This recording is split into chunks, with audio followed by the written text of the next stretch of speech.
Hello guys, আমি শুভঙ্কর সরকার। আমি একজন এসএসসি জিডি অ্যাসপিয়ারেন্টস। তো আমি 2021 সাল থেকে এসএসসি জিডির জন্য প্রিপারেশান নিচ্ছি। অ্যাকচুয়ালি 2021 সাল থেকে প্রিপারেশান বললে ভুল হবে, রিজন 2021 সালে ফার্স্ট আমি এসএসসি জিডি এক্সামটা দিই। তো তখন আমি এক্সামে কোয়ালিফাই হতে পারিনি। দেন যখন আমি 22-23 এক্সামটা দিই তখন আমি এক্সামে কোয়ালিফাই হতে পারিনি। তারপরে আমি 2024 যেটা হয় 24-এ আমি এক্সাম দিই, সেখানে আমি এক্সামে কোয়ালিফাই করি। দেন সেখানে আমি ফিজিক্যাল ফিট হয়ে যাওয়ার পরে এটা আমার 2024-এর ফিজিক্যাল ক্লিয়ারের যেটা ছিল সেটা। দেন আমি মেডিকেলেও ফিট হয়ে যাই 2024 সালে। দেখতে পাচ্ছ তোমরা, 2024 সালে আমি মেডিকেলে ফিট হয়ে যাই। দেন ফাইনাল মেরিট থেকে আমি আউট হয়ে যাই 2024 সালে। তারপর 2025 সালে আবার যখন আমি এক্সাম দিই, 2024 সালে অনেক হাই কাট আপ গিয়েছিলো, আমার স্কোর অনেকটাই কম ছিল, 87 সামথিং কিছু ছিল, তো অনেকটাই হাই কাট আপ গিয়েছে। তো পরের বার ভেবেছিলাম যে 100-র নিচে নাম্বার আনলে তো হবেই না, কোনোভাবেই হবে না। যখন আমি 25-এ আবার এক্সাম দিই এবং 25-এ এক্সাম দেওয়ার পরে আবার যখন আমি অ্যান্সার কি পেয়ে দেখি এই স্কোর 81 সামথিং আসছে অ্যান্সার কিতে, তখন দেখলাম এগুলোর পিছনে আর চিন্তা ভাবনা করে লাভ নেই, অন্য কিছুর জন্য প্রিপারেশন। যখন অন্য কিছুর জন্য আমি প্রিপারেশন নিচ্ছিলাম তখন ফিজিক্যালি কাট আপটা যেটা বের হয় 49 সামথিং, ও মাই গড, 49 সামথিং। তখন ওটার পিছনে আমি একটু মাথাটা ঘামাই এবং ফিজিক্যাল প্র্যাকটিস করা শুরু করি। ফিজিক্যাল প্র্যাকটিস করার পরে 2025-এর যেটা হয় ফিজিক্যাল আমার হয় Rangapani SSB camp Siliguri Jalpaiguri maybe, যাই হোক, ওইখানে আমাকে ফিজিক্যাল ক্লিয়ার হয়ে যায়। ফিজিক্যাল ক্লিয়ার হয়ে যাওয়ার পরে আমাকে দেওয়া হয় আপনার রাধাবাড়িতে মেডিকেল দেওয়া হয়। আর রাধাবাড়িতে মেডিকেল দেওয়ার পরে আমাকে রাধাবাড়িতে রিমেডিকেল দেওয়া হয়, রাধাবাড়ি থেকে রিমেডিকেল দেওয়া হয়। দেন আমার কদমতলাতে, শিলিগুড়ি জেলায় কদমতলার আছে বিএসএফ ক্যাম্প, ওইখানে আমাকে রিমেডিকেল হয় এবং রিমেডিকেলে আমাকে ভাই আনফিট করে দেওয়া হয়। মনটা অনেকটাই ভেঙে গিয়েছিলো, কারণ আমি এবার আমার স্কোরটা ছিল 86.91 ছিল, লাইক 87 ছিল। এবার ভেবেছিলাম এবার হয়ে যাবে, ক্লিয়ার হয়ে যাবে এবার। তো যখন আনফিট করে দেয় তখন মনে অনেক দুঃখ পাই, অনেক কষ্ট পাই, বাড়ি চলে আসি, অনেকটাই দুঃখ ছিল।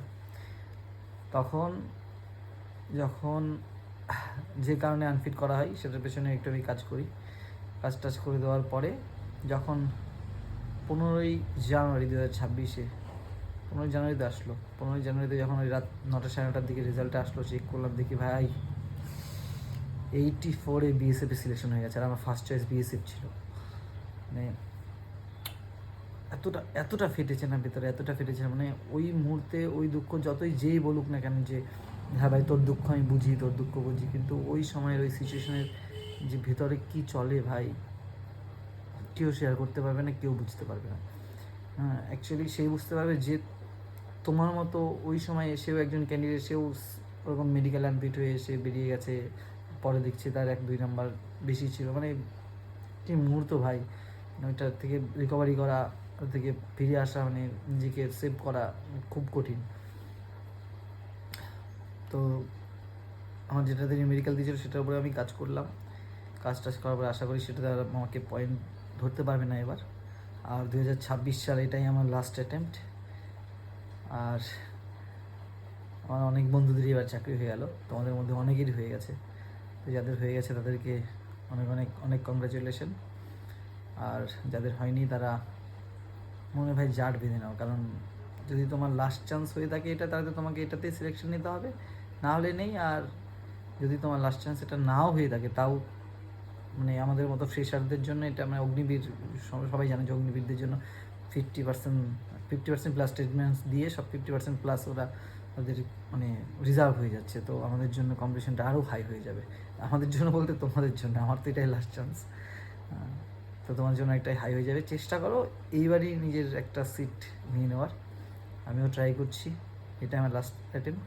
আর লাকিলি আনলাকিলি এটাই লাস্ট অ্যাটেম্প্ট। এবার লাকিলি আনলাকিলি বলাটার কারণ হচ্ছে, লাকিলি যদি এটাতেই লাস্ট অ্যাটেম্প যদি হয়ে গেল তো এটাতে হয়ে গেল ভাগ্যবশত, আর যদি না হলো তাহলে এই দিকে আমাকে আর টেনশন করতে হবে না, এই দিক থেকে আমাকে বেরিয়ে যেতে হবে।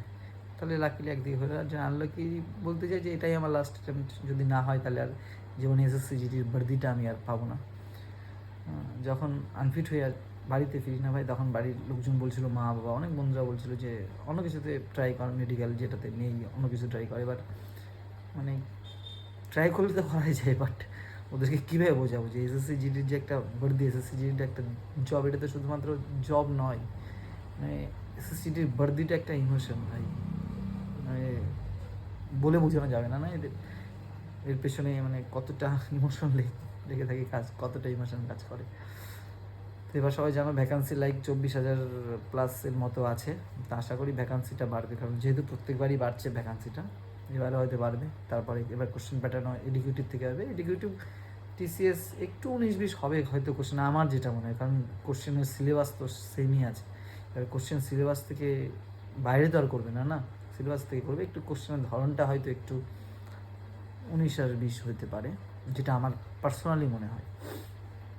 তো চলো, যাদের এবার সিলেকশন হয়ে গেছে আমাদের সবাইকে অনেক অনেক অনেক অভিনন্দন, আর যাদের হয়নি ভাই লাস্ট 1% যদি চান্স থাকে না,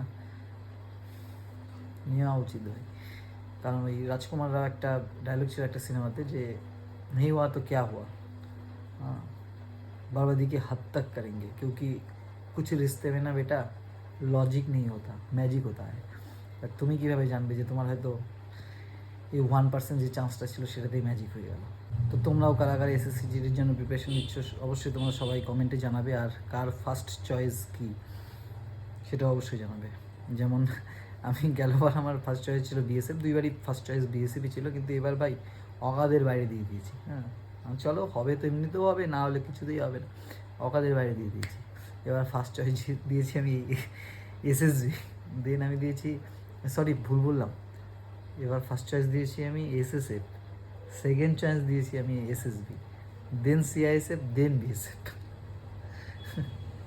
চলো, বেস্ট অফ লাক সবাইকে। সবাই কমেন্ট করে জানাবে কার ফার্স্ট চয়েস কী এবং তোমরা কবে থেকে প্রিপারেশন নিচ্ছ। চলো টাটা।